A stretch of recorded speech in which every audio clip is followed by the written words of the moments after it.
Death Note is often praised for its gripping plot, philosophical depth, and psychological intensity, but beneath its supernatural premise lies a chilling connection to reality. The series reflects the dark influence of real-life cults in Japan, most notably Aum Shinrikyo, the doomsday cult behind the deadly 1995 Tokyo subway sarin gas attack. What if your idea of justice could justify murder? Can the line between hero and monster disappear when the world is desperate for order? Death Note serves as more than just a gripping supernatural thriller. It reflects deep societal fears in Japan, particularly the fear of religious or ideological cults using divine justice to justify murder. This theme echoes Japan's dark history with real-life cult violence, most notably the Aum Shinrikyo cult responsible for the 1995 Tokyo subway sarin gas attack. That attack stunned the nation, revealing how easily spiritual dogma could be twisted into a justification for mass killing. The series taps into this anxiety by presenting a world where one man's sense of justice becomes absolute and uncontested.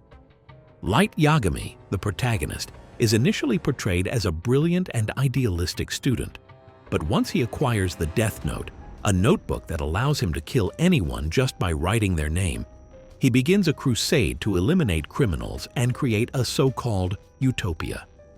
He adopts the identity of Kira, a godlike figure who enacts justice without trial or accountability. What starts as punishment for the guilty quickly spirals into the murder of anyone who threatens his power, including law enforcement officers and innocent people. This trajectory mirrors the path of cult leaders who begin with grand visions and end in violence, believing themselves to be the sole arbiters of morality. The show also explores how ideology can spread and how dangerous ideas can find devoted followers. Just like real-world cults that attract loyal believers, Kira's vision gains global support. People revere him as a divine figure, praising the drop in crime and justifying the killings as necessary for peace. This collective worship, despite the fear it generates, mirrors how cults often thrive even after committing heinous acts by appealing to people's desire for salvation. Death Note raises questions about the moral consequences of unchecked power. Light believes he is delivering justice, but as his killings escalate, it's clear that his version of justice is warped by ego and control. The line between good and evil becomes blurred, showing how dangerous it is when one person is allowed to define justice according to their own will. In this way, Death Note becomes an allegory for the societal cost of allowing ideology, especially one masked as divine righteousness, to overpower reason, law, and empathy. The series is a cautionary tale. It warns against the seductive allure of godlike power and the perils of turning justice into a weapon. By echoing the real fears Japan has faced with cult violence, Death Note asks viewers to question who gets to define right and wrong and what happens when that power goes unchallenged.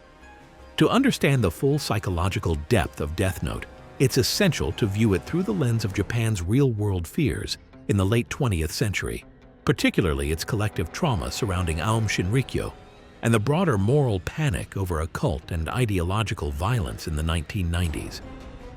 These societal anxieties form the real-life echoes behind Light Yagami's fictional descent into godhood and moral corruption.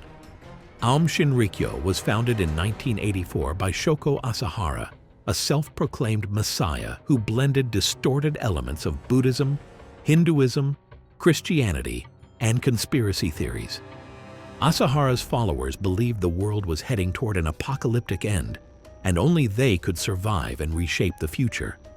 This ideology led to increasingly radical actions, culminating in the 1995 sarin gas attack on the Tokyo subway system, which killed 13 people and injured over 5,000 others. What horrified the public most was not just the scale of the violence, but the cold rationalization behind it, the belief that they were purging the world for a greater good. This justification of violence through a twisted sense of higher morality is eerily mirrored in Death Note. Light Yagami, much like Asahara, begins with an idealistic vision, a desire to cleanse the world of criminals and create a new era of peace. However, that vision quickly mutates. He doesn't just kill hardened criminals. He begins murdering anyone who poses a threat to his plans. He constructs a new world order where he alone defines justice, and any opposition becomes evil by default. In this way, Death Note critiques the danger of ideological absolutism, the belief that one person or group has the moral authority to decide who deserves to live or die. The Aum Shinrikyo case also revealed how easily charisma and ideology can manipulate ordinary people. Many members were well-educated and from respected backgrounds, yet they were drawn into a destructive cult. Similarly, Light, a model student, initially appears rational and even admirable. But the moment he gains the Death Note, he becomes consumed by power. His descent shows how even the best and brightest can be corrupted when they begin to believe in their own moral infallibility. And just like Asahara's followers, Light amasses global support from people who idolize him as Kira, a godlike savior. These Kira worshippers willingly support mass murder under the illusion of peace and order, just as cult members justify violence as a necessary sacrifice. Beyond Aum Shinrikyo, Japan, in the 1990s also faced a moral panic surrounding youth, media influence, and the rise of occult and ideologically motivated crimes. Stories involving satanic rituals, anime-influenced violence, or philosophical manifestos began to fill the news, creating widespread fear that entertainment and subcultures were warping young minds. Authorities worried that an entire generation was losing its moral compass, seduced by the idea of reshaping reality through power, death, or ritual. Death Note captures these fears head-on, portraying a teenager who stumbles across a supernatural tool and uses it to unilaterally rewrite the rules of life and death, all while maintaining the facade of a normal student. This connection between fiction and reality adds a profound layer to the narrative.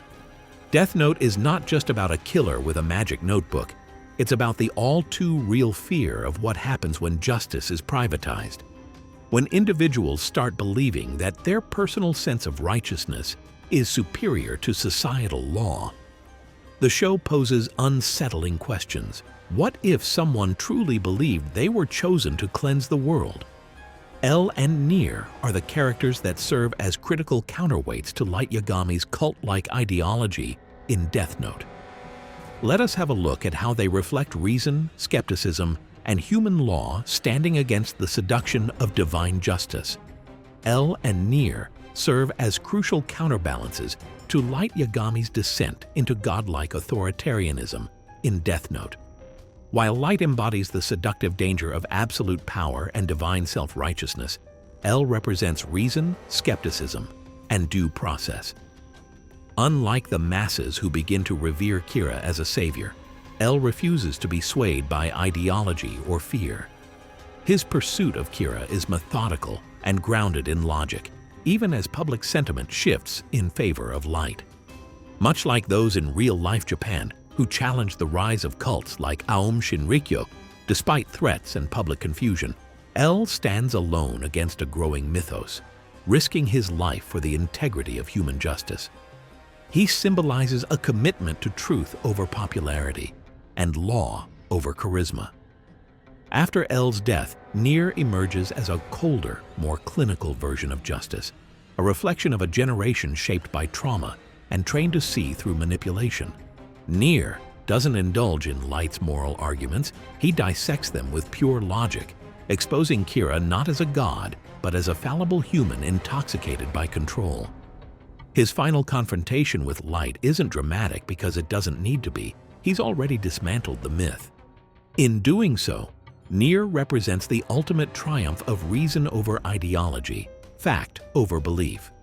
Together, L and Nier embody the rational resistance to cult-like power, proving that true justice doesn't scream from a pedestal, but works quietly to preserve law, truth, and humanity.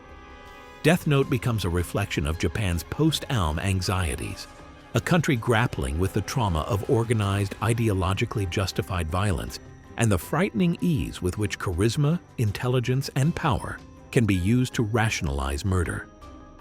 It challenges viewers to look deeper into how we define justice and what horrors can unfold when that definition lies in the hands of a single, unaccountable person. As the story unfolds, it becomes clear that the most terrifying villain isn't a supernatural force, but the human belief that killing can be justified in the name of a better world.